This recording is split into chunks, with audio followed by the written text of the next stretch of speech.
What's going on, fam? So today we are going to cover the migrant crisis. If you don't know already, which I'm sure you already do, there's a serious influx of illegal immigrants, and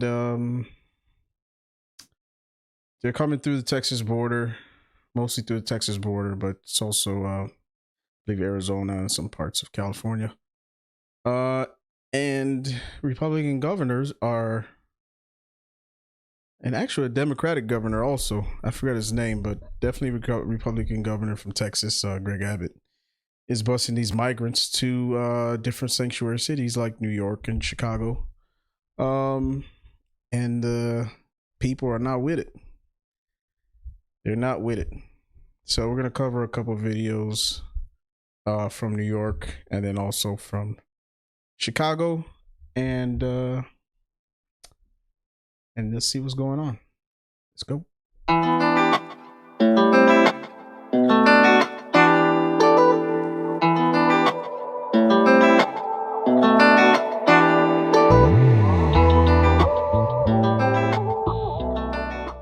Late this afternoon, migrants started arriving at St. Johnville Academy just as a judge ruled the city could not use the old school as a shelter.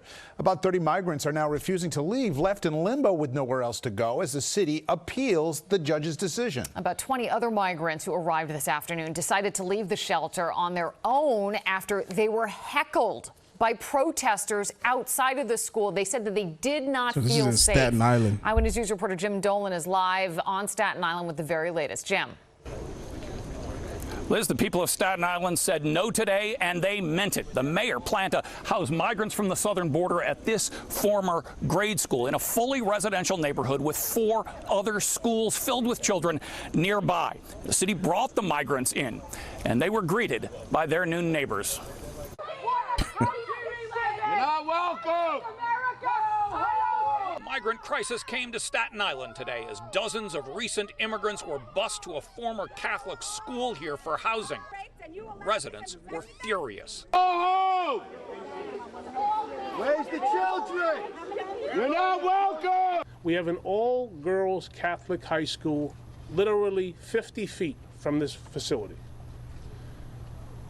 If your 16-year-old daughter attended this school, would you want a migrant shelter right across the street? To come down here and see this neighborhood and what's here and how the children are so close to it, we're not going to stand for it. I'm very sorry. We're not going to do it. I fought before for Hill, and I'll fight now for Hill. And I'm not moving from this spot till this is closed. That is it. Not having control at the border is insanity. Public officials from the borough held a news conference at the site and promised a lawsuit to prevent the school from being used as a shelter. And by early afternoon, they appear to have won. And he ruled that there's an emergency temporary restraining order from anyone occupying this building. For now, Staten Island's won. Soon, the migrants who had just arrived 2 hours earlier were on their way out. And it's not our responsibility. It's unfortunate, I feel bad for them too, because they were promised something. They were promised something that the most residents just didn't agree to, especially in Staten Island. I believe Staten Island is a Republican borough. It was heavy Republican. But even the Democratic boroughs, they're not having it. They're not having it because you're bringing so many of them in at one time. It's creating a crisis for everyone. There's not enough resources. You're taking away from the resources from the taxpayers. You have to feed them. You have to give them health care. You have to put their kids in school. You have to give them a place to stay. And this is costing the city a lot of money. And they're going to have to cut back on other things in the city, and it's unfortunate for the residents there, the taxpayers there. And I know that most parts of New York are Democratic. They voted Democratic, but I don't think they were expecting this. They know they're a sanctuary city, but I don't think they expected this much to come in at one time, and it's creating a serious crisis. And you see what the people in Texas have been dealing with. You know, the people on the border states, people in the border states have been dealing with for a long time. And, you know, they're tired of it. They're tired of it. They didn't vote for this stuff, so they're busing them to places that voted for it. Unfortunately, you got to be careful what you vote for, man. They said they were going to do this. They said they're all about this, and they're doing it. And it's causing a crisis now, and everybody's in an uproar because I don't think they understood how serious it was and how much it was going to take away from their areas and the stuff the resources they have and the things they're expecting to be done. So let's finish this video and then let's check out another one. You know, come on. No one's giving me free food. No one's giving me free housing. Now, we have not been allowed into the school. We can't tell whether all of the migrants have left. We are told that some have refused to leave and are still staying, but the court order requires them to leave, and the matter will be reconsidered at another court hearing in September. Okay, so let's check out. I think I have another one for New York. More migrants are flooding into New York City, but it may now be harder to provide them with essential services. Fox 5's Lizette Nunez is live in the East Village with the details where we have some problems recently. Good morning, Lizette. Good morning, Dan and Tashani. I think what's happening here outside of St. Bridget's School is just the perfect example and also insight on how the migrant crisis has been playing out here in New York City. We have a number of folks here camping out, waiting for the school to reopen so they could offer services to migrants. Later this week, the mayor will head back to D.C. to address the migrant crisis, of course, on a national level. This comes after last time his trip was cut short after his chief fundraiser's home was raided. No city should be handling a national problem of this magnitude and this scale. Mayor Adams sounding off at a conference focused on the migrant crisis as he preps for another trip to D.C. this Thursday to address the matter at the national level. Adams highlighting the financial strain it has placed on the city. We have about $30-something billion that we can move around. Out of that $30-something billion, $12 billion must go to this crisis. Something is going to have to give, and it's going to be painful to the communities who are in need. But City Hall could be getting more oversight on how it's dealing with the crisis. According to the New York Post, New York City Comptroller Brad Lander has taken away Mayor Adams' power to reach emergency deals with contractors without prior approval amid the ongoing migrant crisis. A spokesperson from the Comptroller's office told the Post the move came after $1.7 billion in emergency contracts were reviewed in a 21-month span and found, quote, extensive failures to report subcontractors despite problems that surfaced with them. Recently, tension was also felt with the city and local food pantries. Chaos unfolded at the St. Bridget's Reticketing Center in the East Village as advocates attempted to step in and feed asylum seekers. No one seems to know exactly what's supposed to happen at this place. No one seems to know exactly where food is going to come from. No one seems to know if we are even allowed to help them officially. Soon after one of the organizations posted this video, they were contacted by members of Mayor Adams' team and given an area behind the facility to carry out their missions. Advocates say they want more dialogue with the city to continue to help out in any way they can. And one of the advocates that we spoke to says that they've seen a spike in need for food. Not only, of course, are they serving homeless individuals, any members of the local community, but also asylum seekers that we've been seeing here camping out. They said just last week, one day, they had to serve 500 lunches. That's the latest here from the East Village. Dan and Tashani will send things back inside. Big problems, no doubt about it. Okay, Lizette, thank you very much. So that's what's going on in New York, and there's a lot more videos on this if you want to check it out. A lot more protests. People going at the mayor, a Democratic mayor. People going at AOC. So people are fed up, man, and it's an unfortunate situation because these people probably really do need help, but they're just going about it the wrong way. You can't just throw these people anywhere and then give them all type of taxpayer resources and expect people to just be okay with it, because you're taking away from them. So let's go ahead and check out Chicago. So I'll say this: if you think this is a race thing, if you think this is a racist thing, it's white people being racist against immigrants from Spanish, African countries, South America, Africa, places like this, Caribbean, Haiti. If you think that's what it is, check out Chicago. And Chicago also has a black mayor, Brandon Johnson, and people are really upset with him. And this is one of the videos where they're calling out Johnson because they're fed up. Well, this is new video of migrants on move-in day at a newly opened shelter in the Pilsen neighborhood. Like so many other shelters across the city, this one was met with some protest from neighbors. And that same drama is playing out tonight over a park on the west side. Turn the buses around. Turn the buses around. You want to take the little scrap, the resources that we have, and put us at the bottom of the barrel? That's not fair. In Galewood, tensions are running high over a plan to turn the Admonson Park field house into a shelter. Yeah, that proposal.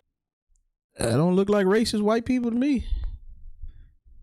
These are the residents of Chicago, man. They're fed up with it too. You taking away from their pockets, taking their tax dollars, taking away their resources that they built up in their little communities.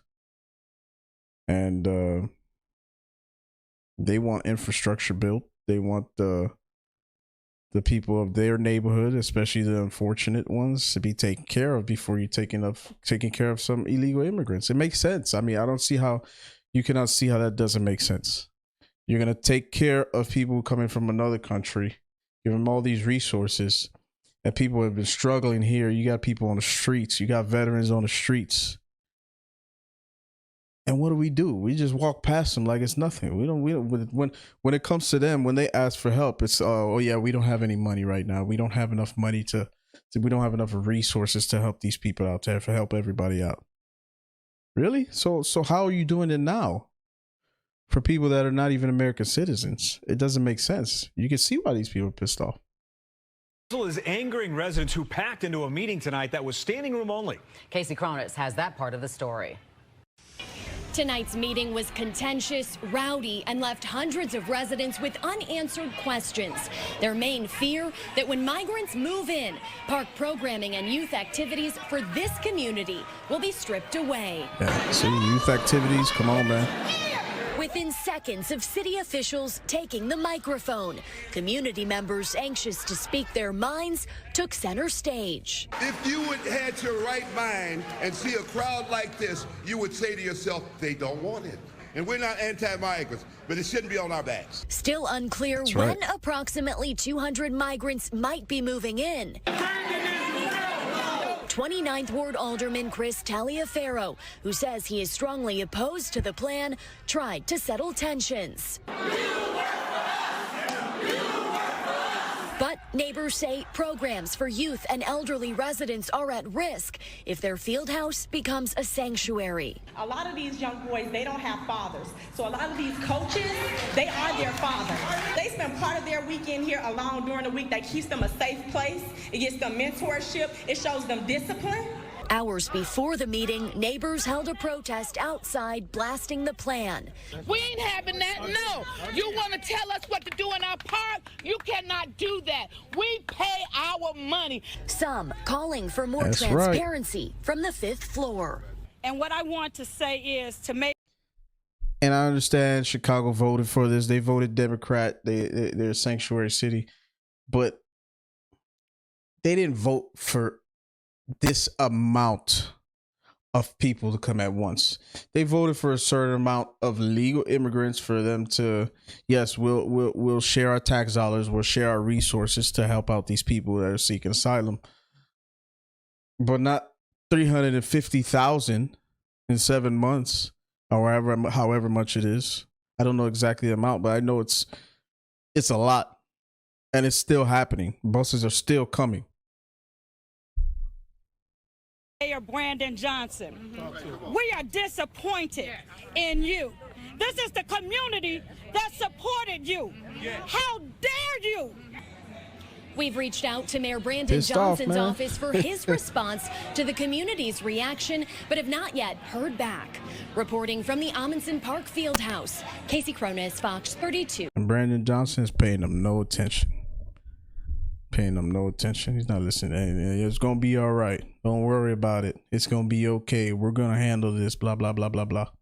Come on, man. You're such a puppet for the Democratic Party, man. Stand on your own, too. At least the mayor in New York is calling out Biden. He's calling out the Democratic Party, and he's calling out for federal funding. He's calling out for help. He's not just sitting there on his fucking hands like he can't say anything. At least he's doing that. And yeah, I know he got investigated. He got investigated a couple of weeks later after he called out Biden, and I think the FBI seized his phone and said he was in bed with Turkey somehow, and they went to, I think, his campaign manager's house, raided her house. It's crazy, man, what's going on in this country. Really crazy. All right, let's check out. I think I got another video from Chicago. By the way, I was born in Skokie, Illinois, right outside of Chicago. Lived in Chicago for first 8 years of my life, man. Yep. My mom's an immigrant from Haiti. And they lived in Chicago for a long time. My father's an immigrant from Ethiopia. And they met in Chicago. So I definitely have ties to Chicago. And my wife's from New York, from Long Island, so she has a lot of ties to New York. She grew up there.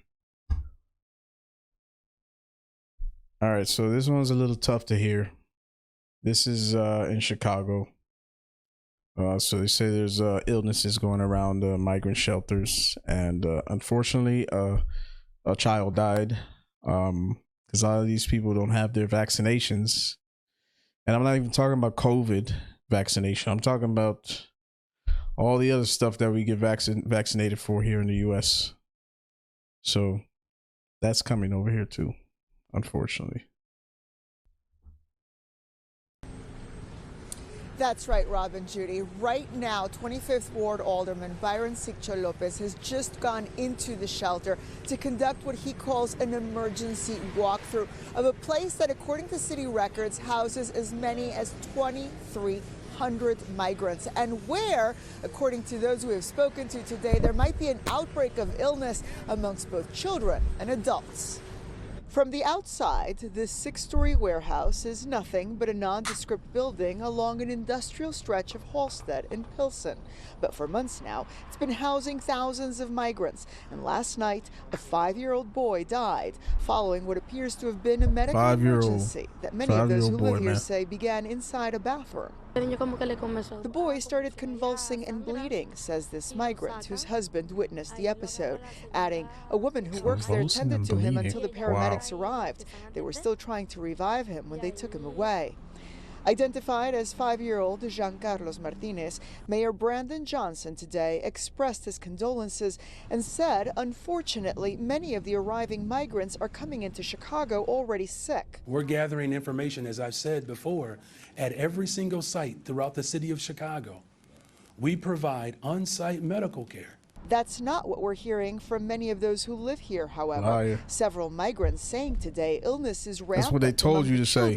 With very little, if any, medical care being. That's what they told you to say. So you're not held liable. They're saying they're not getting any treatment. They're not getting any medical care. Why are you saying that if it's not true? being given. Most don't want to show their faces for fear of retaliation. There is a chickenpox outbreak, says this 28-year-old mother of 2. There's a flu outbreak. Children have scabies. There are bed bugs. Anything you can imagine is in that shelter. A few days ago, my daughter had a fever, says this 22-year-old mother. I was told I had to wait for an appointment. They got 3 appointments and took other children, but not my daughter. Thank goodness she's all right. And while we are awaiting the alderman's report on what that emergency walkthrough revealed, we can confirm that the fire department, I should say, has told us that overnight they did have to transport a 1-year-old child to the hospital with fever and vomiting. No update yet on the condition of that child. That's wild, man. That is wild. So they got sicknesses and diseases spreading around these shelters, and they're not getting these people any medical care. These are obviously sicknesses and diseases we don't have to deal with here in America anymore because they have vaccinations for these things.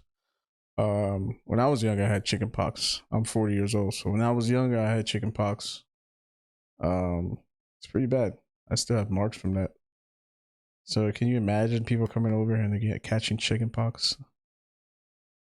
That means they're probably not vaccinated for any of the diseases and illnesses that most of us as Americans are vaccinated for. So that's not a good thing, man. This one was filmed recent. This is the southern border.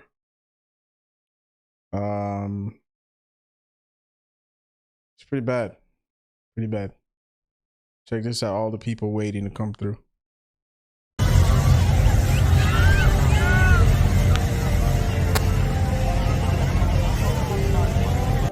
That is the situation in Eagle Pass, Texas, as thousands of migrants wait to be processed by Border Patrol agents after they crossed into America illegally.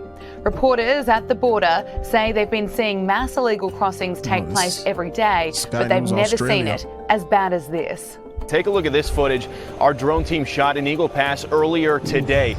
Mass illegal crossing out there. They got buried with thousands of people crossing after sunrise this morning. You can see masses of hundreds upon hundreds of illegal immigrants streaming into Eagle Pass and waiting for Border Patrol processing, and that is completely overwhelming Border Patrol resources. We've seen similar scenes here in Lukeville. Take a look at this video we shot here where I'm standing. Another breach in the border wall, another mass incursion into Arizona. You'll see hundreds of people walking down the border wall path here after they crossed illegally. A lot of single adults, many of them coming in from Africa. This Tucson, Arizona sector has had more than 54,000 illegal crossings in the last 3 weeks alone.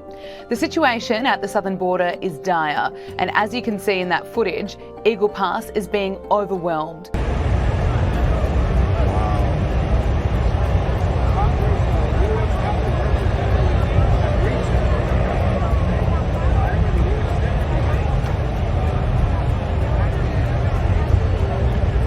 It's just one spot, Eagle Pass. There's so many places that somebody can cross. So that's just all people that are there. Imagine the people that they're not catching. That is the background, the Union Pacific Railroad Bridge temporarily suspended. On Sunday, US Customs and Border Protection announced the temporary suspension of operations at the International Railway crossing bridges in Eagle Pass and El Paso, Texas, due to the surge in border crossings by migrants through Mexico via freight trains. Texas Governor Greg Abbott has also signed a new law which gives law enforcement officers the power to arrest anyone suspected of entering the country illegally.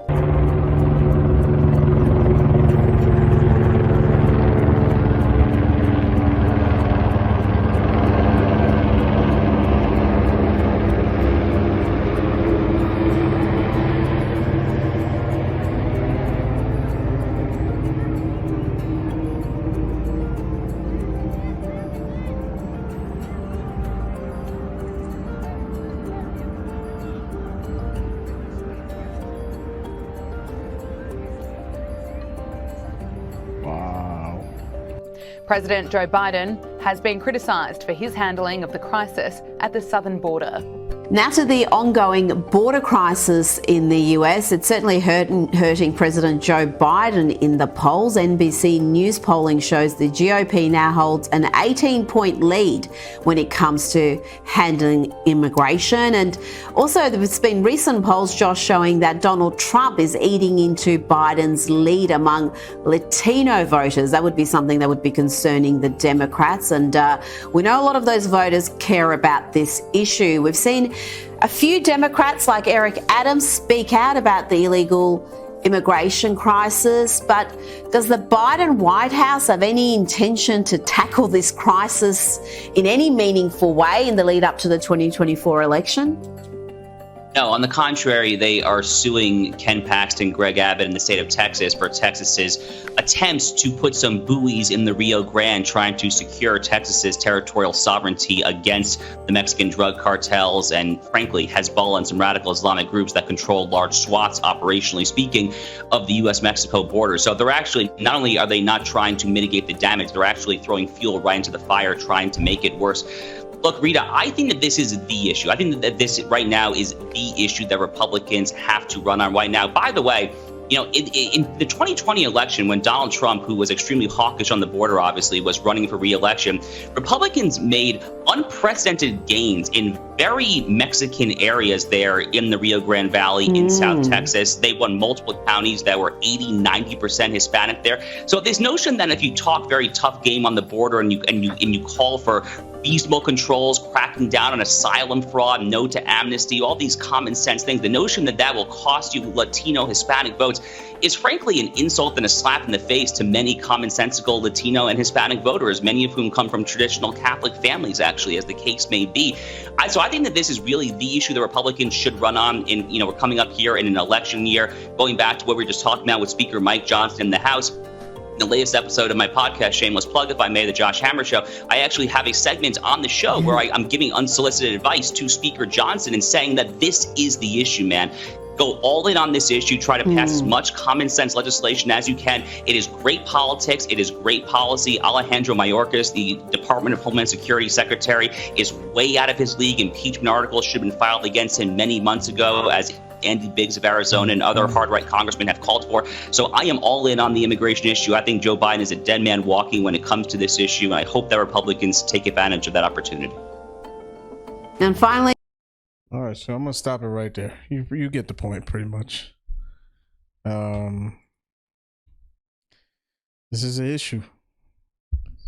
This is not a partisan issue. This is not a bipartisan issue. This is an American issue.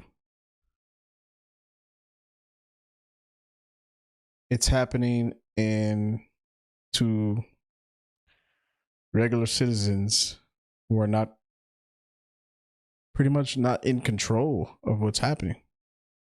Yeah, you can say they're in control with their vote, but unfortunately right now there's a Democratic president who's in charge, and he seems to want this. And it seems like you're trying to replace the voters that you are losing. Instead of getting your voters back or getting more people to vote for you by passing policies that make sense, you're doing it in other ways that make people feel like you're cheating. You're cheating the people, you're cheating the system, and it's all about remaining in power. And it's unfortunate, it's unfortunate. Change your policies, you'll get people back. But a lot of people are leaving, man. They're not with this stuff that's going on right now in the White House. Not with it. And the Democrats seem to be oblivious to the people just being fed up. The people are fed up, man. I'm out. Peace.